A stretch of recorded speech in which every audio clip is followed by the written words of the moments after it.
Hello and welcome to episode 40 of the Tavern Chat podcast. I am your host, Eric Tenkar, your bartender in the OSR, the main proprietor of Tenkar's Tavern blog. Today I'm going to dip back in to the 1E Player's Handbook. We had a good response to yesterday's AD&D piece of stuff I'd never read before that is amazing I never read. The response was over on the blog side. Number of comments, very interesting. At least I'm not the only one who never read that stuff. I don't know if I guess I should feel like I am in good company because I am not the only one that missed that. So I'm looking at my 1E Player's Handbook, and to be honest, I never actually read the back cover. And the back cover blurb: no more searching through stacks of books and magazines to find out what you need to know. The Player's Handbook puts it all at your fingertips, including all recommended character classes: fighters, paladins, rangers, magic users, etc. And that's 3 fighting classes, 1 magic using class, no thieves, no clerics. That etc. just doesn't seem to etc. enough. Character races: dwarves, elves, gnomes, half-orcs, humans, etc. We are leaving out half-elves and halflings. That probably should have been added, but etc. seems like it's a lot more than yes, too. Character level statistics, equipment lists with costs, spell listings by level, and descriptions of effects, including many new spells. The Dungeon Adventurer or Dungeon Master, you will find the contents of this book to be what you have been waiting for. All useful materials now compiled under one cover, especially for players. I don't know again about that all. There's a lot of stuff that I'm sure never made it to the Player's Handbook that players and DMs would have found interesting. So, as I'm looking at this, I found something very interesting on page 8. It was initially contemplated to term character power as rank, spell complexity was to be termed power, and monster strength was to be termed as order. Thus, a 9th level character encountering a 7th level monster on the 8th level of a dungeon and attacking it with a 4th level spell, the terminology would have been a 9th rank character encountered a 7th order monster on the 8th dungeon level and attacked it with a 4th power spell. However, because of existing usage, level is retained throughout with all 4 meanings, and it is not as confusing as it may now seem. Now, when Gary says it's not as confusing as it may now seem, it is very confusing for new players to have one word have multiple meanings. For me now, it makes perfect sense. I mean, it made perfect sense once I learned how to use it properly. But yeah, it might have made more sense to have better terminology, but you would have had to have done that with the original rules. By the time AD&D came in, it was already baked into the rules, and there you go. Now, on page 9, exceptional strength, which is only for fighters, but and the rules say only for fighters. We always played it as it included the subclasses, and the adventures or modules that we used to buy also show that. So I guess we guessed right on that one, or it's explained somewhere else. Not there. Same thing with additional spells for clerics. We always gave that same adjustment from wisdom to druids. It just seemed natural. I don't know how you feel about that. This, for rules that were supposed to be very clear and concise, they weren't always as clear and concise as they could have been. Demi-human clerics. Now, the only demi-human clerics that were allowed as PCs were half-elves and half-orcs. Limited to 5th level and 4th level, respectively. So really, uh, your your PC clerics were almost always universally human. That was my experience. Now, NPCs, dwarves, elves, gnomes, could be clerics. Halflings could have druids, no clerics. Why elves couldn't have druids? Whereas half elves can be unlimited as a druid, which, by the way, is the only class, aside from thieves, that are demi-human ever had the chance to be unlimited in. Go figure that one out. Going back to strength for a second, I'm just realizing. Maximum strength for a half-orc is the 99th percentile. Only humans can have 00. I thought genetically orcs were stronger than humans. I mean, that's always the impression. The average orc is stronger than the average human. So wouldn't the average half-orc be stronger than the average human? Questions that I've been pondering for way too many fucking years. Rangers.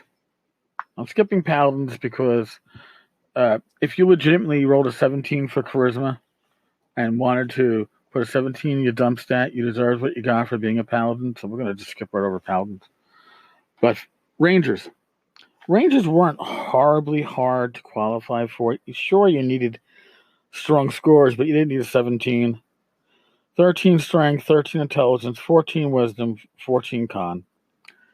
You know, rolling 46 and you can arrange it, it's theoretically possible. Now, the thing with the range that, unlike the other two fighter classes, fighter and paladin with their D10 for hit points, a ranger got a D8, but they got 2 at first level. 2 hit dice at first level.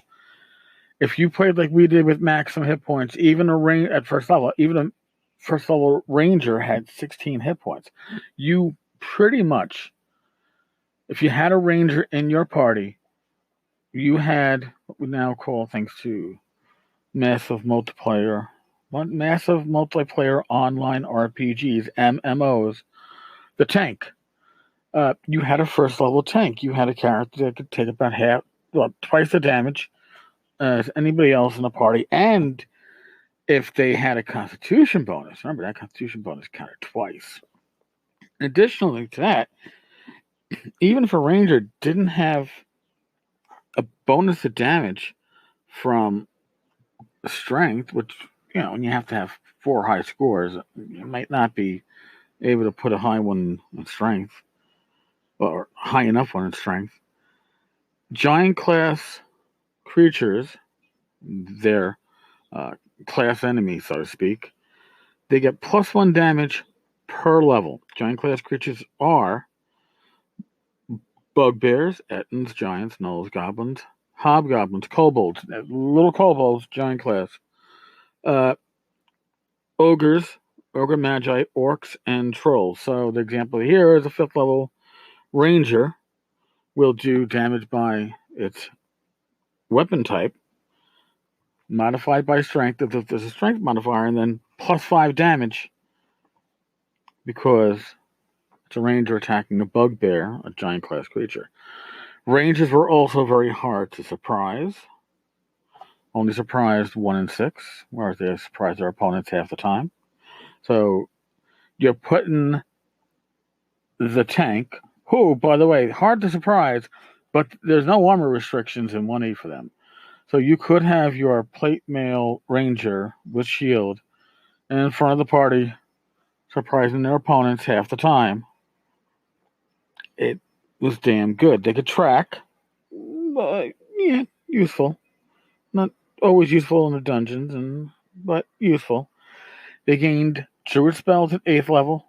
They gained magic user spells at 9th, and could use non-written magic items which pertain to clairaudience, clairvoyance, ESP, and telepathy at 10th. Also at 10th, they became their own individual adventuring party with 2 to 24 followers. And these aren't followers like fighter getting a bunch of men-at-arms, or a cleric getting men-at-arms, or a magic user getting a handful of men-at-arms.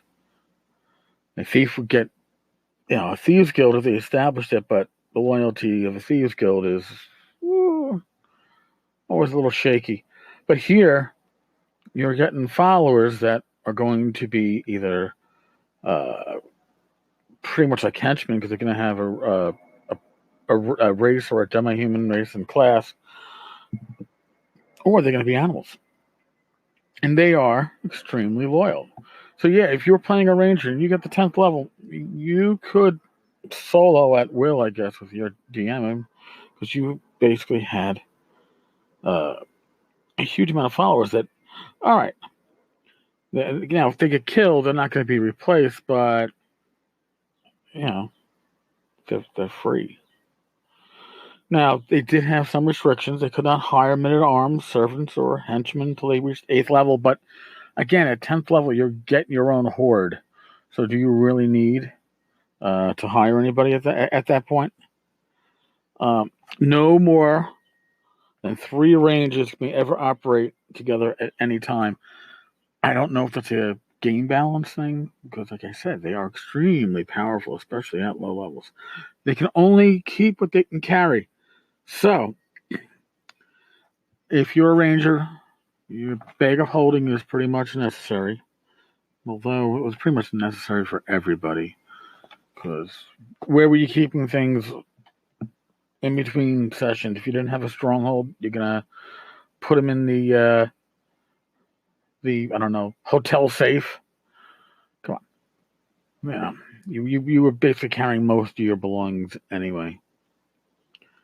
So, just little observations from those early pages of the DMG. I at a later point, I really want to go over psionics, because it is, and the 1E.